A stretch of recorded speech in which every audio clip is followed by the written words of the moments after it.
ज्यादा दूर भागे नहीं होंगे, उस तरफ देखो तुम लोग। संजय के हाथ में गोली लगी थी। वो और अभिनव रात के अंधेरे में एक पतली सी गली में छुपे हुए थे। अच्छा बेटा, जल्दी बाहर आ जाओ। अभिनव मेरी बात सुन बेटा, यहाँ से भाग जाओ वरना ये लोग तुझे भी मार डालेंगे। बाहर सड़क पर उनकी गाड़ी खड़ी थी और उसी गाड़ी के पास खड़ा था राणा। अभिनव बाहर आओ बेटा, समझ गए? जिसने संजय को गोली मारी थी। नहीं पापा, मैं आपको छोड़ के नहीं जाऊंगा। जिद मत कर अभिनव। बेटा देख, मैं तो अपनी जिंदगी जी चुका हूँ, अब जो भी करना है तुम्हें करना है, सब कुछ तुम्हें संभालना है। और मेरी बात सुन, एक बार यहाँ से जाए उसके बाद दोबारा मुड़ के मत देखना, ठीक है? संजय ने कहा और अपनी उंगली में से एक सोने की अंगूठी निकालकर अभिनव को थमा दी। उस पर टी लिखा हुआ था। और एक बात हमेशा याद रखना, अपनी आखिरी सांस तक लड़ना है, समझ गया ना टाइगर? संजय ने अभिनव के माथे को चूमा। Run tiger, run tiger run! और अपनी बंदूक लेकर उन लोगों का सामना करने के लिए गली से बाहर निकल गए। संजय जैसे ही अपनी गाड़ी के पास पहुंचे तो राणा ने संजय पर बंदूक तान दी। टाइगर! इसका चेहरा मत भूलना!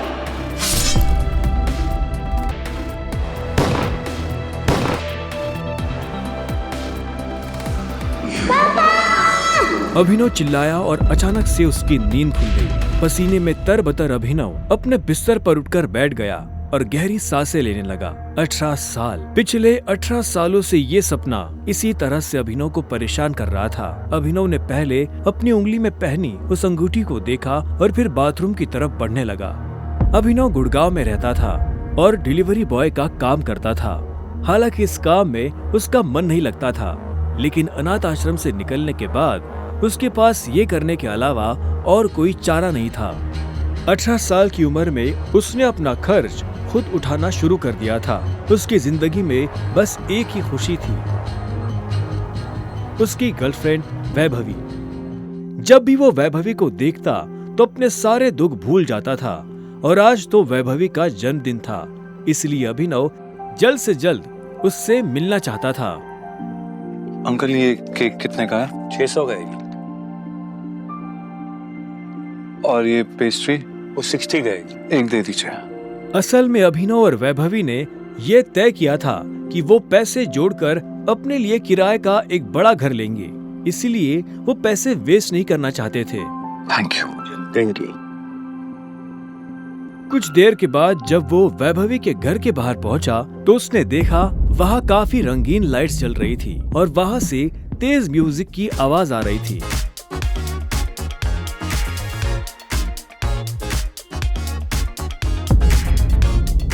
वैभवी, ये सब क्या है? ये कौन है वैभवी? देख नहीं रही है, डिलीवरी बॉय है। पर हम तो केक मंगवा चुके थे ना, फिर तूने पेस्ट्री क्यों मंगवाई? ओह, याद आया, ये तो वही डिलीवरी बॉय है ना जिसको तू डेट कर रही थी।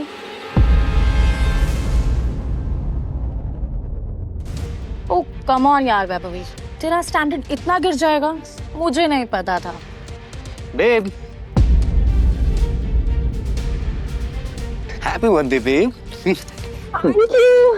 अभिनव देवेन को अच्छी तरह से जानता था। वो एक बड़े बाप का लड़का था और हर वक्त वैभवी के आसपास मंडराता रहता था। देवेन को यहाँ देखते ही अभिनव का दिमाग खराब हो गया। उसके हाथ में एक बड़ा सा गिफ्ट था। उसके आगे अभिनव के हाथ में लटकी पेस्ट्री की थैली कुछ भी नहीं लग रही थी। Thank you. मेरी वैभवी को छूने की तेरी हिम्मत कैसे? Stop it। दोस्तों, तुम लोगों को मेरे ऊपर डाउट था ना, मेरे स्टैंडर्ड्स पर डाउट था।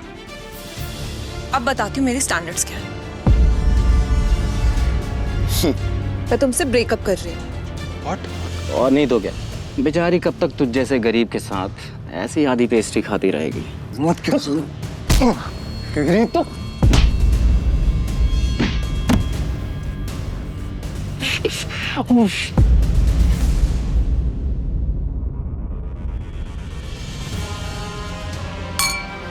ये तुमने ठीक नहीं किया वैभवी।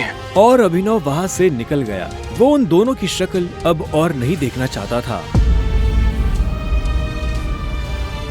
उसकी आंखों में आंसू थे और उसका दिल बुरी तरह टूट चुका था। हर घूंट के साथ उसकी आंखों के सामने वो दृश्य आ रहा था जिसमें देवेन वैभवी के गालों को चूम रहा था। ये तुमने अच्छा नहीं किया वैभवी, तुमने बिल्कुल अच्छा नहीं किया। बहुत गलत किया तुमने मेरे साथ, बहुत गलत किया।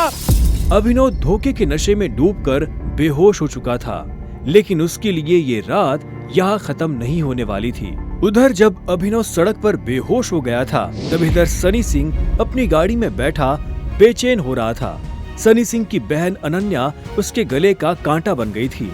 सनी अपने दादा हरदेवपाल सिंह की नजर में आने के लिए और अनन्या को रास्ते से हटाने के लिए कुछ भी कर सकता था, और आज वो अपनी गाड़ी में अपने आदमियों के साथ निकल पड़ा था अपनी बहन को सबक सिखाने के लिए।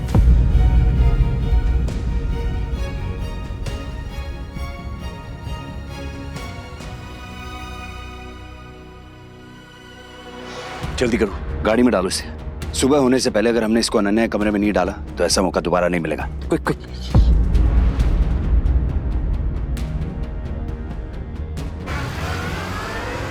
सनी के आदमी अभिनव को उठाकर सीधा रूम नंबर 409 में घुस गए।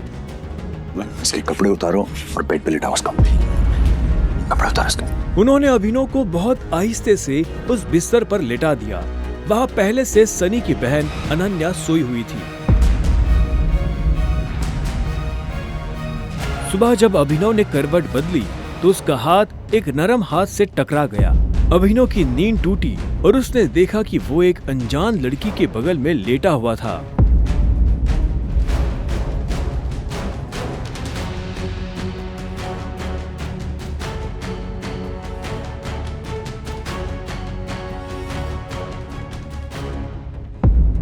कौन हो तुम? तुम मेरे कमरे में क्या कर रहे हो? तुमने मेरे साथ क्या किया? वो भी इस हाल में? छी छी छी छी छी छी छी। शेम ऑन यू बहना। मुझे तो तुम्हारे पर हमेशा से डाउट था। कितनी बार मैंने दादाजी को समझाया, बोला, पर हर बार बोले मेरी अनन्या ऐसा नहीं कर सकती। लो, कर दिया तुम्हारी अनन्या ने ऐसा। अब पता है दादाजी को उनकी पोती की ये चल रही है इनका से लाइव टेलीकास्ट दिखाने के लिए मैंने उन्हें यहाँ बुला लिया। भाई मुझे नहीं पता, भरोसा करिए। क्या हुआ, कैसे हुआ? मैं जानती तक नहीं इस लड़के को, नहीं जानती भाई। मैं भी, हम दोनों के बीच में कुछ भी नहीं हुआ। नहीं। इससे पहले कि अभिनव सफाई देता, अनन्या और सनी के दादा हरदेवपाल सिंह कमरे में पहुंच चुके थे।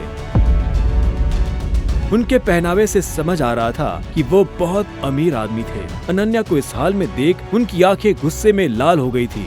मुझे तुमसे ये उम्मीद नहीं थी। दादाजी, आप जैसा सोच रहे वैसा बिल्कुल नहीं है। अनन्या, तुम्हें अच्छे से नियम पता थे, फिर भी तुमने सारे नियम तोड़ दिए। नहीं दादाजी, नहीं। और तू? जब अभिनव की नजर हरदेव से मिली तो उसे लगा कि वो अपनी आंखों के सामने मौत देख रहा है। तूने मेरी पोती के साथ आज से हमारे परिवार के कानून के हिसाब से तू सिंह परिवार का दामाद है। क्या? हम दोनों के बीच में लेकिन कुछ हुआ ही नहीं है। दादाजी, कुछ नहीं हुआ है। कुछ नहीं किया है ना तुम दोनों ने? तो क्या ये था?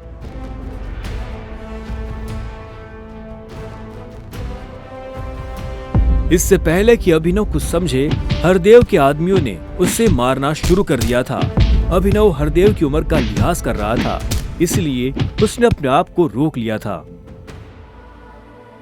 अनन्या, इसे हॉस्पिटल भेज देना ताकि शाम को अकरम की पार्टी में आने के लिए ठीक ठाक से तैयार हो जाए। और याद रखना, मुझे शाम को अकरम की पार्टी में ये तुम्हारे साथ जरूर नजर आना चाहिए।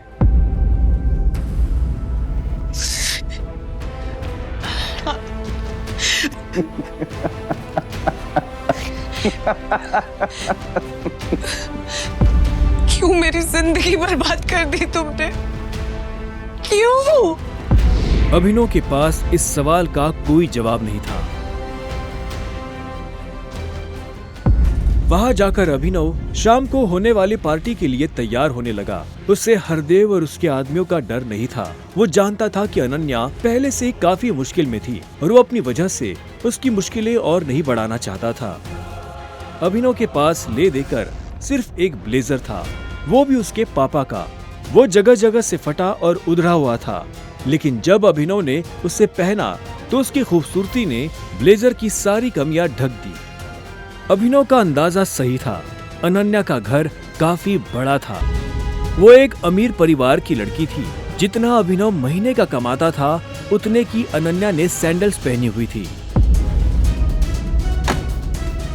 अनन्या की आंखों में दिख रहा था कि वो अभिनव से कितनी नफरत करती थी।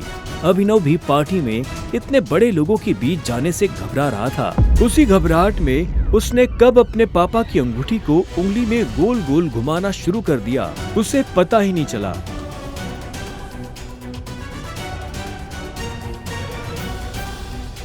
इस अंगूठी को उतार दो प्लीज, बहुत गंदी लग रही। सॉरी, पर ये अंगूठी मेरा सब कुछ है।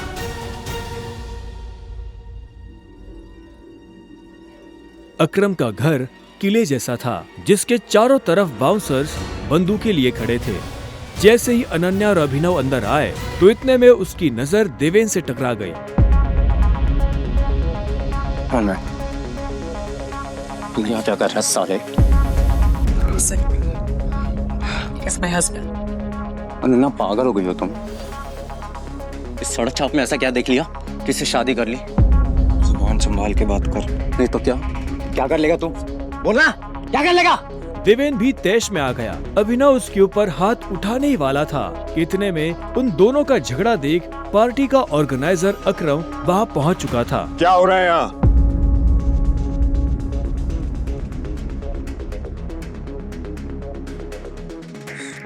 अकरम सर, देखिए ना इस आदमी को, ये क्रिमिनल है, जबरदस्ती आपकी पार्टी में घुसाया। इधर आओ।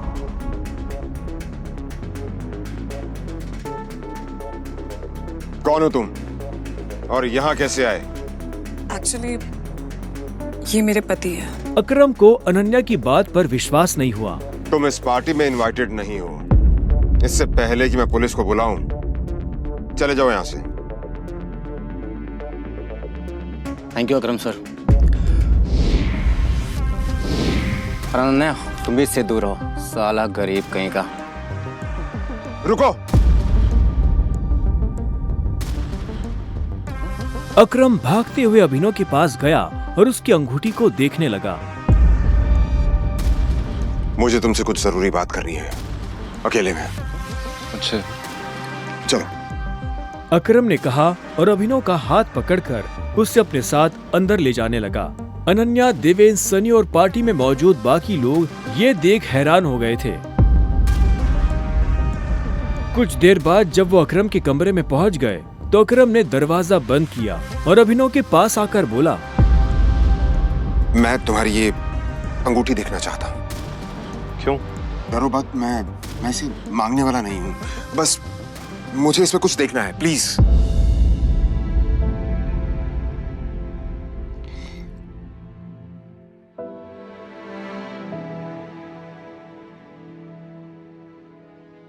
टाइगर?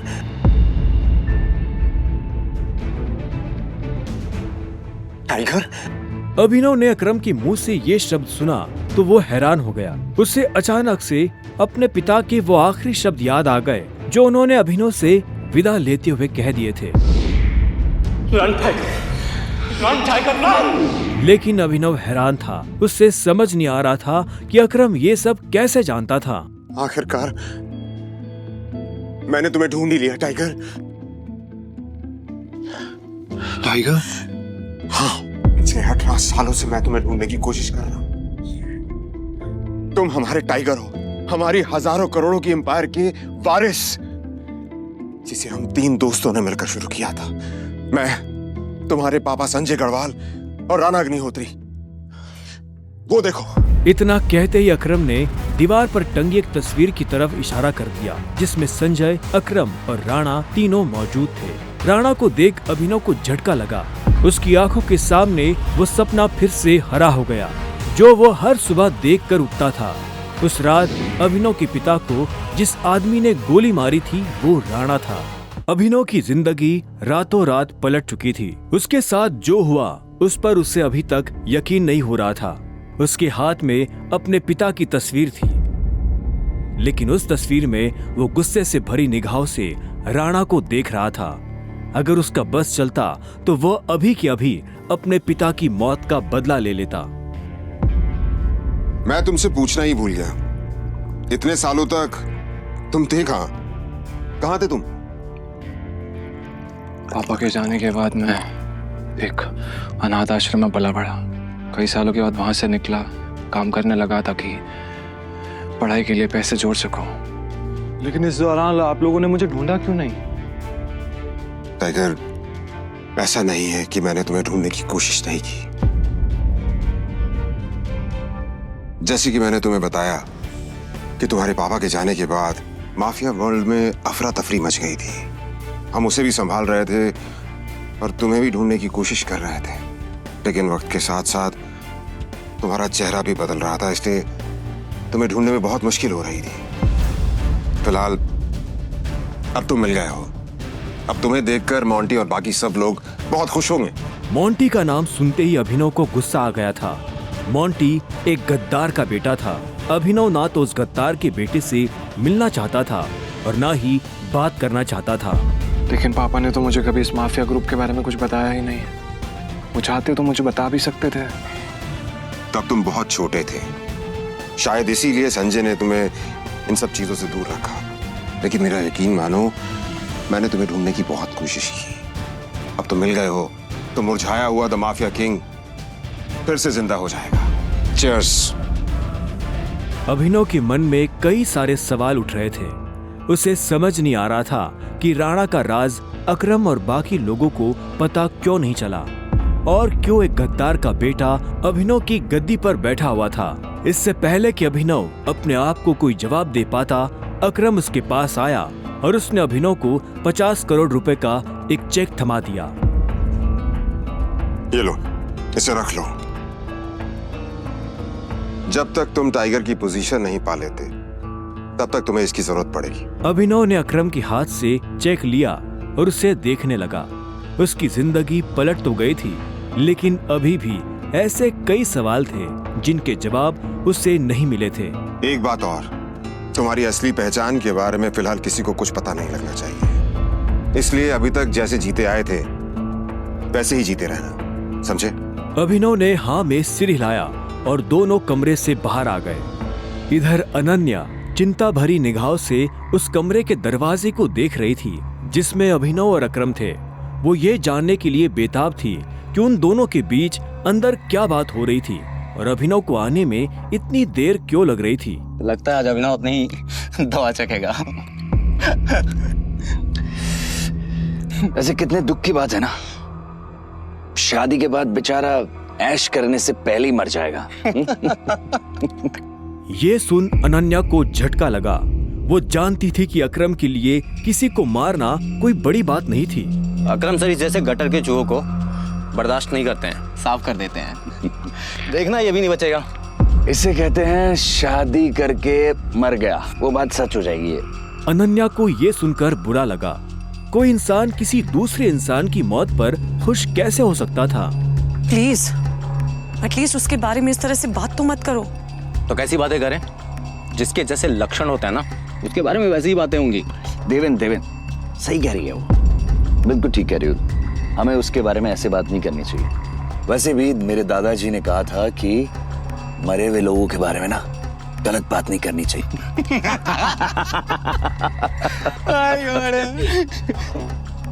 इससे पहले कि अनन्या कुछ कहती, अकरम अभिनव को लेकर बाहर आ रहा था। अभिनव के बदन पर एक छोटी सी खरोंच भी नजर नहीं आ रही थी। जब देवेन और सनी ने ये देखा तो उनका मुंह हैरानी के मारे खुला का खुला रह गया। इसे देख कर तो लग ही नहीं रहा है कि अकरम सर ने इसे हाथ भी लगाया है। वैसे जितनी देर तक ये दोनों कमरे के अंदर थे अब तक तो इसकी नाक टूटी हुई होनी चाहिए थी, पर ये तो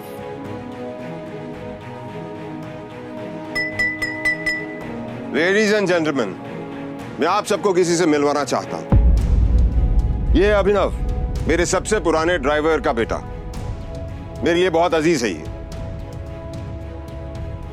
अकरम ने जैसे ही अभिनव का सबसे परिचय करवाया तो देवेन और सनी खुश हो गए, लेकिन अनन्या को ये सुनकर झटका लगा।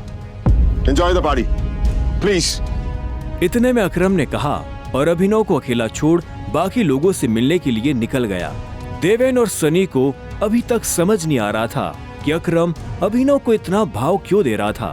अभिनव को इस बात से कोई लेना देना नहीं था कि सनी और देवेन उसके बारे में क्या सोच रहे थे। उसकी आंखों के सामने बस रह रहकर अपने पिता की शक्ल आ रही थी। उसे वो रात याद आ रही थी जिस रात को राणा ने संजय को गोली मारी थी। अभिनव को ये भी याद आया कि उसे खुद भी गोली लगी थी, लेकिन उसकी किस्मत अच्छी होने की वजह से वो बच गया था।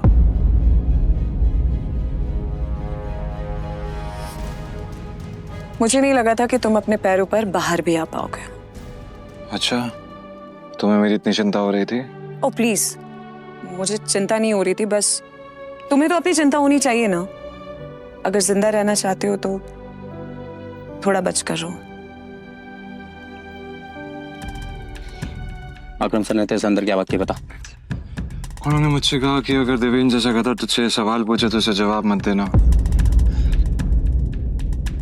देवेन ने उसे गाली दी, लेकिन अभिनव पर उसका कोई असर नहीं हुआ। उसके दिमाग में इस वक्त पहले से ही कई जरूरी चीजें घूम रही थी। इसके बाद पूरी पार्टी के दौरान अनन्या ने अभिनव से कोई बात नहीं की। मेरा घर यहाँ से पास में है, वहीं ले लो। तुमने सोच भी कैसे लिया कि मैं तुम्हारे साथ तुम्हारे घर आ रही हूँ? तुम्हारी हालत ऐसी है तो पता नहीं तुम्हारी घर की हालत कैसी होगी। तुम मेरी पत्नी हो, मेरे साथ नहीं रहोगी तो किसके साथ रहोगी? सुनो, अपनी ये 2 कौड़ी का लॉजिक ना अपनी जेब में रखो। पहले तुम मुझे ये बताओ, तुम मेरे बिस्तर में कैसे आए? ये सवाल तो मैं भी तुमसे पूछना चाहता हूँ। अच्छी बात है, लेकिन मैं तुम्हारे साथ तुम्हारे घर रहने नहीं आ रही हूँ, मैं अपने घर जा रही हूँ, ठीक है? और अगर इन फ्यूचर मजबूरी भी रहे ना तो मैं तुम्हारे साथ तुम्हारे घर में नहीं रहूंगी, तुम मेरे घर रहने आओगे, एक नौकर की तरह, समझे? अभिनव ने पहले उसे देखा और फिर अपनी उंगली में पहनी हुई उस अंगूठी को देखने लगा। अगर आज वो अंगूठी नहीं होती तो पता नहीं उसका क्या होता।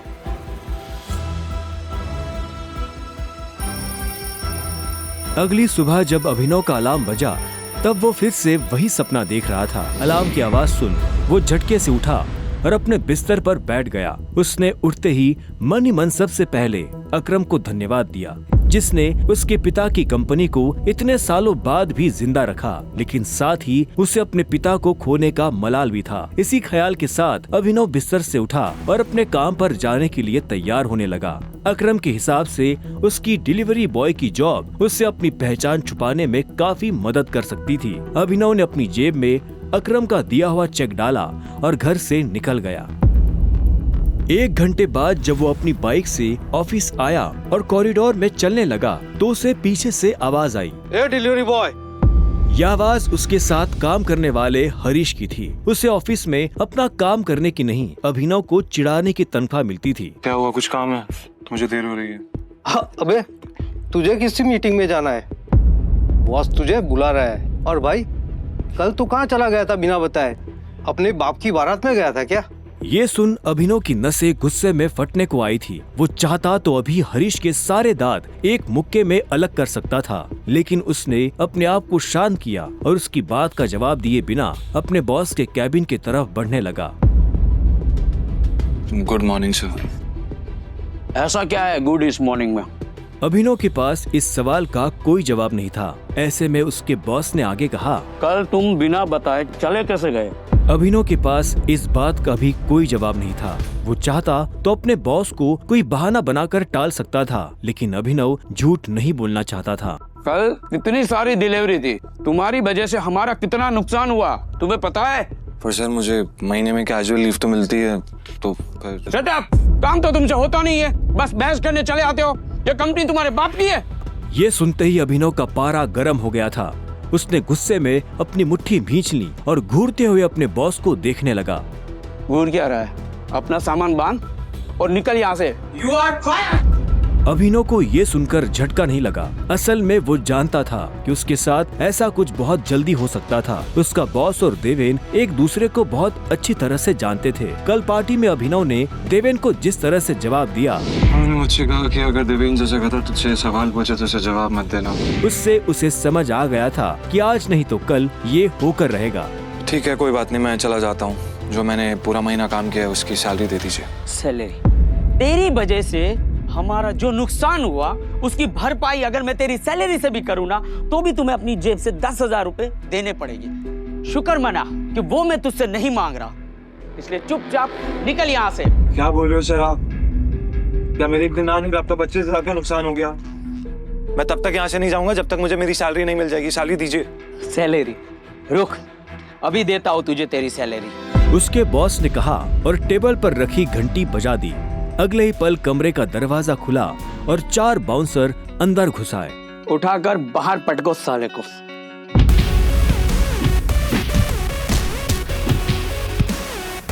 बॉस के मुंह से ये सुनते ही वो चारों अभिनव पर धावा बोलने के लिए टूट पड़े, लेकिन इससे पहले उनमें से कोई अभिनव पर हमला कर पाता, अभिनव ने उन्हें पटकनी दे दी थी। उसने किसी का हाथ तोड़ा तो किसी का पाँव, किसी के पेट में मुक्का मारा तो किसी के पेट पर लात। देखते ही देखते बॉस के सारे आदमी ढेर हो गए थे। बॉस ये देख भौचक्का रह गया था। अभिनव अब सीधा बॉस के पास आया और उसकी गर्दन पकड़कर बोला, सैलरी। बॉस ने घबराहट में अपने ड्रॉर से कैश निकाला और कांपते हाथों से अभिनव को थमा दिया।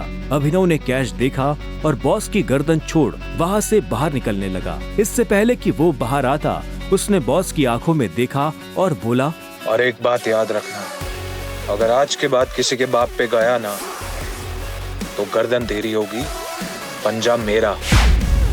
ये सुन बॉस के होश उड़ गए थे। उसे पता था कि अभिनव एक गुस्सेल आदमी है, लेकिन उसने कभी उसका गुस्सा देखा नहीं था। इधर अभिनव भी जब ऑफिस से बाहर आया तो उसे एक अनजान नंबर से फोन आया। अभिनव ने फोन उठाया। हेलो, कौन? टाइगर, अकरम। हाँ कहिए। मुझे तुम्हें किसी से मिलवाना है, वो भी हमारे माफिया वर्ल्ड का एक बहुत बड़ा नाम है, और साथ ही साथ तुम्हारे पापा और मेरा जिगरी यार भी, बलराज। मैं चाहता हूं कि बलराज को पता चल जाए कि हमारा टाइगर वापस लौट आया है, इसलिए शाम को साथ में डिनर करेंगे होटल सफायर में। एड्रेस तुम्हें भेज रहा हूं, ठीक है? सी या, बाय। अकरम के मुंह से बलराज का नाम सुनते ही अभिनव के बदन में झुरझुरी सी दौड़ गई थी। उसने बलराज का नाम पहले भी सुना था।